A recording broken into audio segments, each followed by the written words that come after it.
Dios les bendiga, hermanos. Buenos días. Es un placer de nuevo estar con ustedes para compartir algunas ideas acerca de la palabra del Señor. Vamos a leer hoy en nuestras Biblias en el Evangelio de Juan, el capítulo 7, los versículos 37 al 39. Dice así la palabra del Señor. En el último y gran día de la fiesta, Jesús se puso en pie y alzó la voz diciendo: si alguno tiene sed, venga a mí y beba. El que cree en mí, como dice la Escritura, de su interior correrán ríos de agua viva. Esto dijo del Espíritu que habían de recibir los creyentes en él, pues aún no había venido el Espíritu Santo, porque Jesús no había sido aún glorificado. Amén. Este pasaje tiene varias enseñanzas que, por supuesto, guiadas por el Espíritu Santo, inspiradas por el Espíritu Santo, son para la edificación de nuestra vida, son para la edificación de la iglesia. Cuando Juan introduce su evangelio, o mejor, concluye casi su evangelio, en el capítulo 20, versículos 30 a 31, dice que Jesús hizo muchas señales en presencia de sus discípulos, las cuales no están escritas en este libro, dice Juan. Y agrega, pero estas, las que sí están escritas, se han escrito, número 1, para que creáis que Jesús es el Cristo. Número 2, el Hijo de Dios. Y número 3, para que creyendo en Él tengáis vida en su nombre. Así que cuando leemos especialmente el Evangelio de Juan, toda la Escritura, pero especialmente el Evangelio de Juan, tenemos que tener clara esa idea. Jesús, el hombre, es el Cristo, es el Hijo de Dios. Creyendo en Él, tenemos vida en su nombre. Y esto es justamente lo que nos enseña este pasaje que hemos leído. La fiesta de los tabernáculos, que es la que aquí se está celebrando, es una fiesta muy especial dentro del pueblo judío. Habían 3 fiestas principales: la Pascua, que era la celebración de la salida de Egipto, la liberación; el Pentecostés, que era la fiesta de las cosechas; y la fiesta de los tabernáculos, que era una celebración, conmemoración del tiempo que el pueblo hebreo pasó por el desierto. Fueron 40 años guiados por Moisés.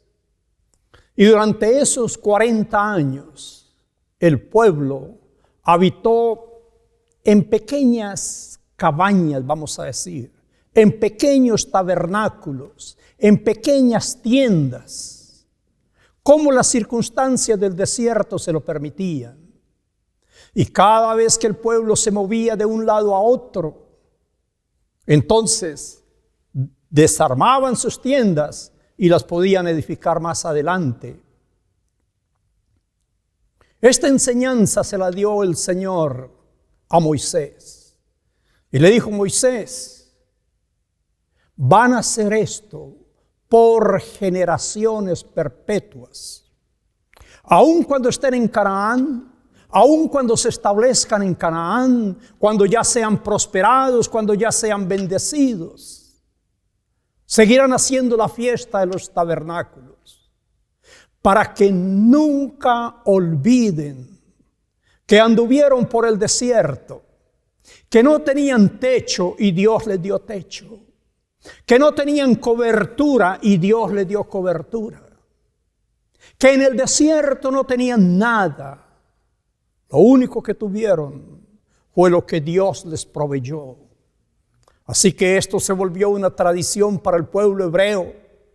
Y en esa fiesta, a mediados de septiembre, octubre tal vez, Durante 7 días, en Jerusalén, en Israel, el pueblo está celebrando los tabernáculos. Se dice que de Jerusalén en toda su área, a unos 30 kilómetros alrededor de Jerusalén, unas 18 millas tal vez, todos los que vivieran en esa área tenían que venir para ese tiempo a Jerusalén.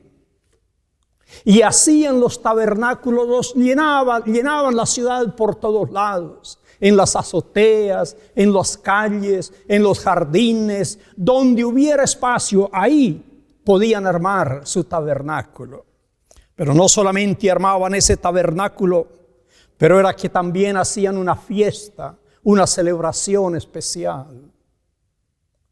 De esas palmas con que armaban el tabernáculo, formaban grupos de personas y formaban, vamos a decir, una especie de paraguas, y empezaban a girar 7 veces alrededor del santuario y estaban cantando los salmos, Halel, que se llaman los salmos 113 al 118, pero especialmente el 118. Cuando decían, porque para siempre su misericordia, el pueblo gritaba. Y luego, Señor, sálvanos ahora, y el pueblo gritaba. Y volvía, Señor, porque para siempre su misericordia. Al concluir, y el pueblo gritaba. Era una alegría desbordante la que se celebraba ahí.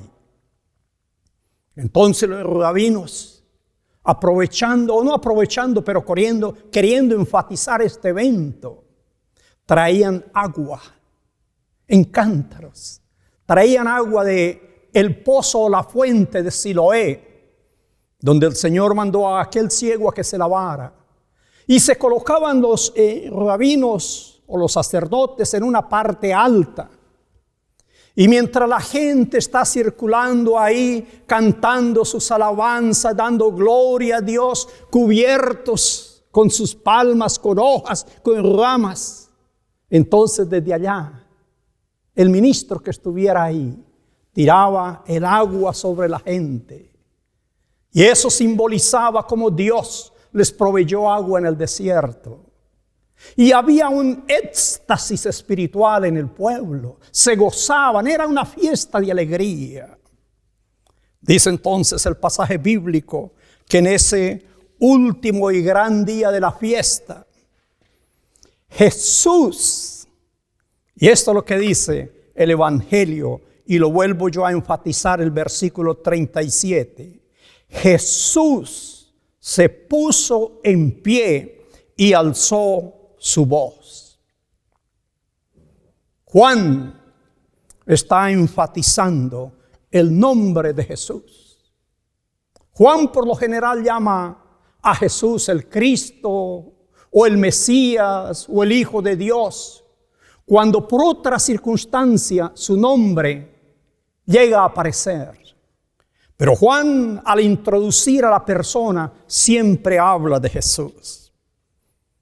Y es interesante, porque ese nombre Jesús no lo puso José, no lo puso María. El nombre Jesús fue el nombre que el ángel le dio a María para que le pusiera al niño que tenía en su vientre. Cuando le anuncia que va a quedar embarazada, dice, concebirás y darás a luz un hijo, y llamarás su nombre Jesús. Cuando José estaba indeciso, pensando qué haría si María ahora está embarazada, y por supuesto no es de él, dice que José está pensando en estas cosas, y viene el ángel, el mismo ángel, y le dice, José, no temas recibir a María. Lo que en ella hay es engendrado del Espíritu Santo. Y le dice exactamente lo mismo. Dará a luz un hijo y llamará su nombre Jesús. Pero le da la explicación. Le dice, porque Él salvará a su pueblo de sus pecados.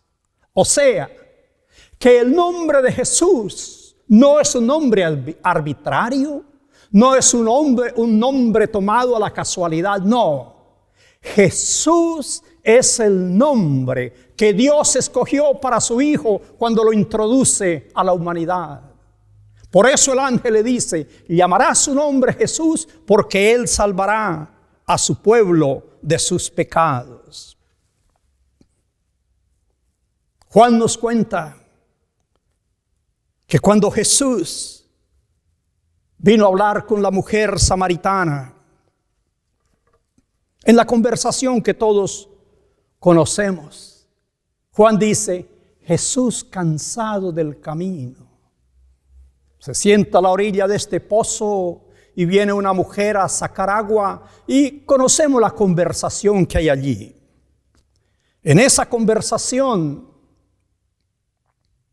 en un momento de la conversación, le dice, sabemos que ha de venir el Cristo, el Mesías, llamado el Cristo. Cuando Él venga, dice la mujer, nos declarará todas las cosas. Y Juan dice, Juan 4:26, Juan dice, Jesús le dijo, yo soy el que habla contigo.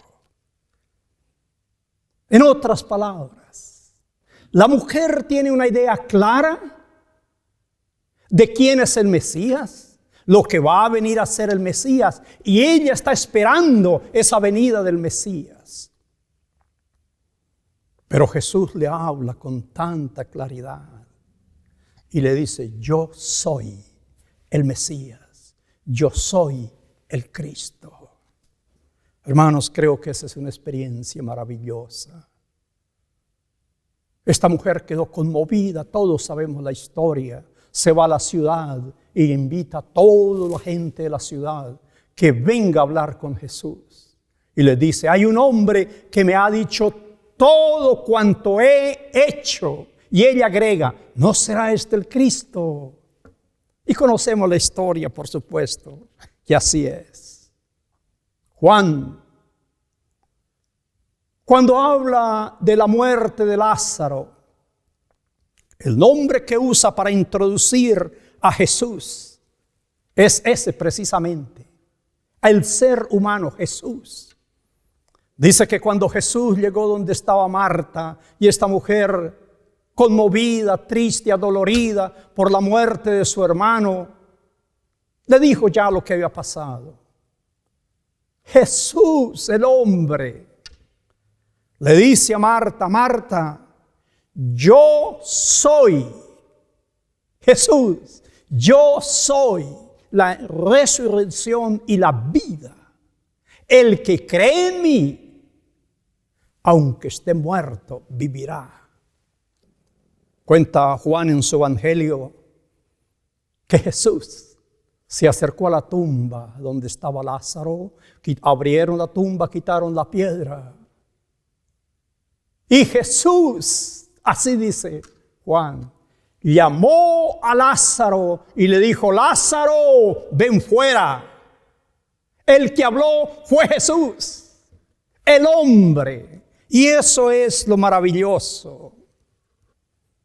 Cuando Jesús llegó a la región de los Gadarenos, hay allí un hombre endemoniado de quien se dice tenía una legión de demonios. Pero dice dice Marcos, que cuando Jesús llegó allí, tan pronto como aquel hombre endemoniado vio a Jesús, vino y se postró ante él y le dijo, ¿qué tienes con nosotros, Jesús, Hijo del Dios Altísimo? ¿Has venido para atormentarnos antes de tiempo? O sea, que los demonios conocen y saben que Jesús, el hombre, el Salvador, Es el Hijo del Dios Altísimo.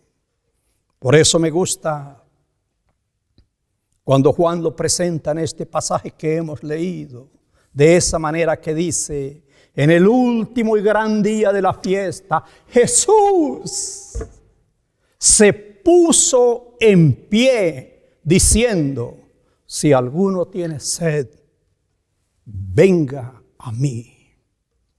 Yo quiero enfatizar eso, hermano. Jesús le dice a esta multitud que está allí,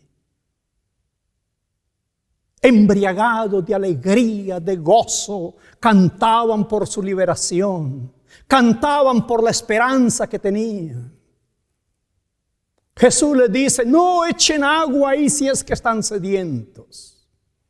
Si alguno de ustedes en verdad tiene sed, venga a mí. Tremendo. Con todo el respeto, Jesús no le dijo a aquella multitud: vayan a Abraham, el padre de la fe. Tampoco les dijo: vayan a Moisés, el hombre que habló cara a cara con Dios. Ninguno como Moisés en el Antiguo Testamento. Jesús no le dijo: acudan a los ángeles, poderosísimos ángeles. No les dijo que acudieran a ellos. Y con todo el respeto, tampoco les dijo: acudan a mi madre, acudan a María. Dijo: el que tenga sed, venga a mí. Venga a mí. Pedro dice: porque en ningún otro hay salvación, porque no hay otro nombre bajo el cielo dado a los hombres en que podamos ser salvos. San Pablo dice: porque hay un solo Dios y un solo mediador entre Dios y los hombres, Jesucristo, hecho hombre. Y Jesús mismo dijo: yo soy el camino, la verdad, la vida. Nadie viene al Padre sino solo por mí. Eso fue lo que el gran evangelista, predicador Bill Brice, Guillermo Briceño, llamó la singularidad de Jesús. Jesús es único. Como decimos, ni siquiera hay parecido. Habrán muchas filosofías de meditación, habrán muchos pensamientos de superación, pero cuando hablamos de salvación, cuando hablamos de vida eterna, cuando hablamos de perdón de pecados, solo hay uno, Jesús.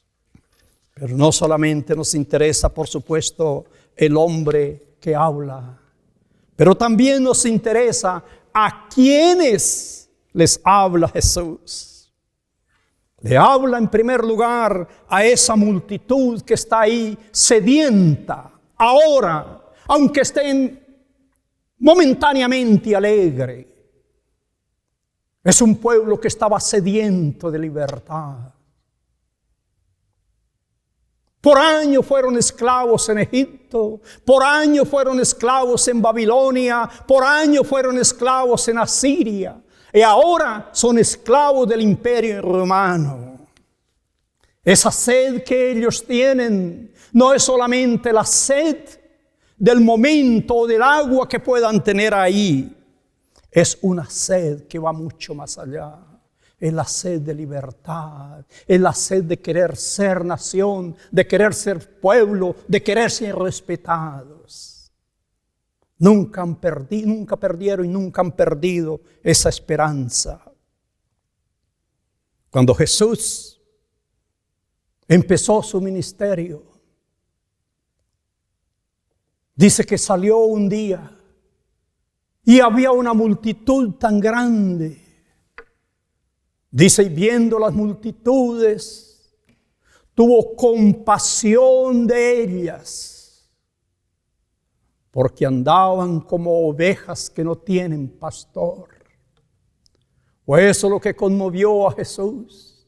Esas multitudes que le seguían, enfermas, cansadas, endemoniadas, con tantos y tantos problemas. Fue eso lo que conmovió el corazón de Jesús. En Mateo 11:28, Jesús usa esa misma expresión.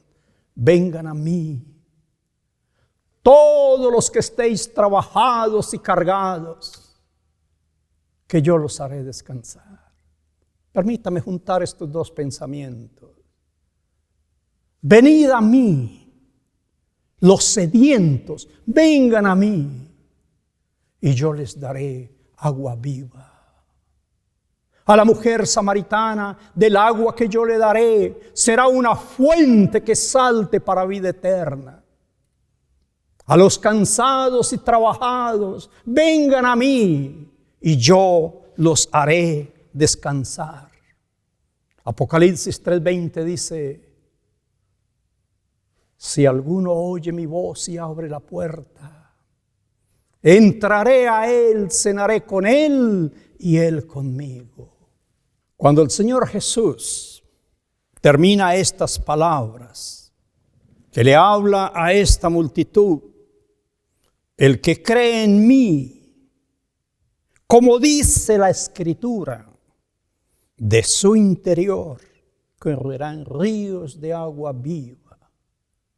Ahí termina Jesús, su invitación a aquellas gentes.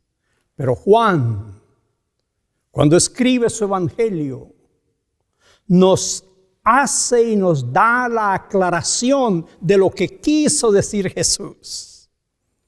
Y eso es lo que dice el versículo 39.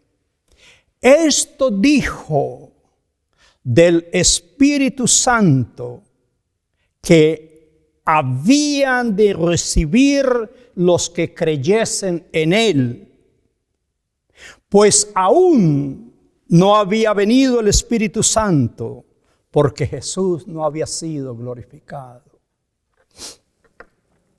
O sea que Jesús invita a las gentes: vengan a mí, yo les voy a dar agua viva.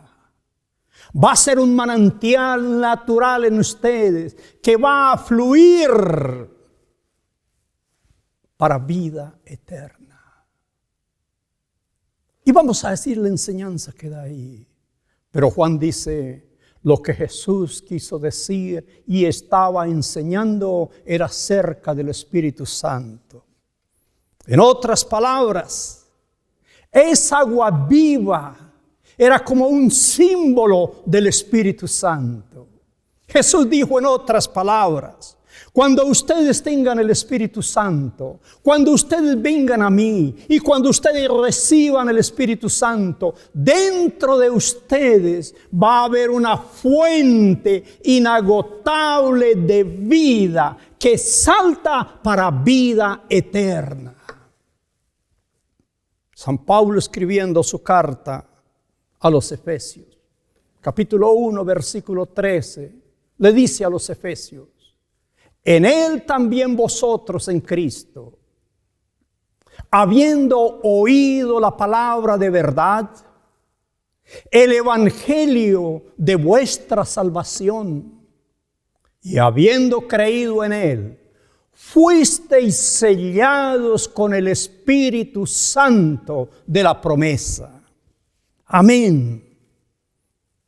Pablo, enseñando a la iglesia de los Romanos, capítulo 8, versículo 11, le dice: y si el Espíritu de aquel que resucitó a Jesús de entre los muertos mora en vosotros, el Espíritu que resucitó a Jesús vivificará también vuestros cuerpos mortales. Gracias a Dios. O sea que lo que Jesús nos está diciendo es: si ustedes quieren tener una fuente de vida, si ustedes quieren saciar su sed, si ustedes quieren descansar de sus trabajos, si ustedes quieren descansar de sus problemas, ustedes necesitan tener el Espíritu Santo. Y si ustedes quieren tener el Espíritu Santo, ustedes tienen que venir a mí. Dicho de otra manera, Jesús es la puerta por la cual el Espíritu Santo viene a nuestras vidas. San Pablo escribe en Romanos 8:9 y dice, y si alguno no tiene el Espíritu de Cristo, el tal no es de él. Jesús sabe que se va. Y por eso le dijo a los discípulos, no los dejaré huérfanos, yo les voy a dar a ustedes otro consolador. Estará con vosotros y estará en vosotros el Espíritu de verdad. Gracias a Dios. Gracias a Dios que pienso por la inspiración del Espíritu Santo. El Señor le dio esto a Juan para enseñárnoslo a nosotros. Hay tantas personas que, como aquel grupo de judíos, viven en una fiesta, viven en una alegría superficial, en una alegría momentánea.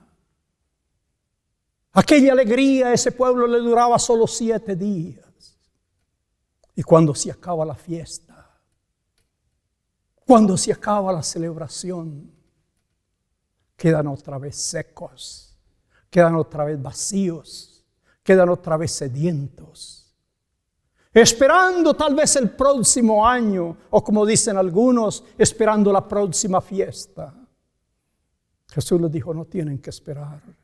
Dentro de ustedes puede haber un manantial de agua fresca que fluye continuamente. Un manantial que fluye no para el momento, sino para vida eterna. Eso es el Espíritu Santo. Hermano, hermana, usted puede estar pasando por un momento difícil en su vida. Usted puede estar pasando, como dijo el Señor, por un momento de sequía. Sus fuerzas se han menguado. Su vida se ha menguado. Su esperanza se ha menguado. Tal vez usted está pasando por un momento, como dijo el Señor, de estar trabajado y cargado. Igual, el Señor le dice, venga a mí. Cuando el Espíritu Santo viene a nosotros, no son las fuerzas nuestras, no es la esperanza nuestra, no son las ideas nuestras. San Pablo dice que el Espíritu Santo dentro de nosotros revive, levanta nuestro cuerpo, levanta nuestro espíritu, levanta nuestras fuerzas. Y me gusta ese pasaje, aún en los momentos de crisis, de desesperanza, de frustración. El Espíritu Santo intercede por nosotros con gemidos que no percibimos. Tal vez usted hasta haya perdido el deseo de orar. Usted haya perdido el deseo de alabar a Dios. Usted haya perdido el deseo de congregarse a una iglesia. Hermano, Dios te ha dado el Espíritu Santo.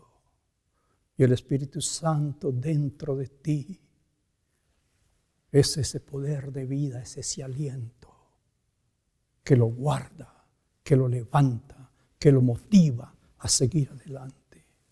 Gracias a Dios. Gracias a Dios por esa agua de vida. Gracias a Dios por esa misericordia.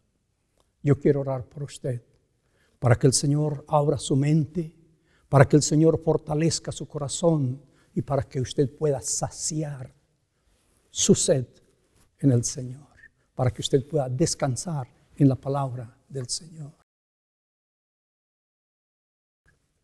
Vamos a orar. Señor, gracias por haber venido a este mundo. Jesús, gracias por enseñarnos. Gracias, Señor, por darnos tu Santo Espíritu, para que en estos momentos de sequía, de hambre, de cansancio, de trabajo, tu Santo Espíritu nos levanta. Tu palabra dice, como en alas de águila. Gracias por esa misericordia tuya. A ti sea la gloria por todos los siglos. Amén y amén.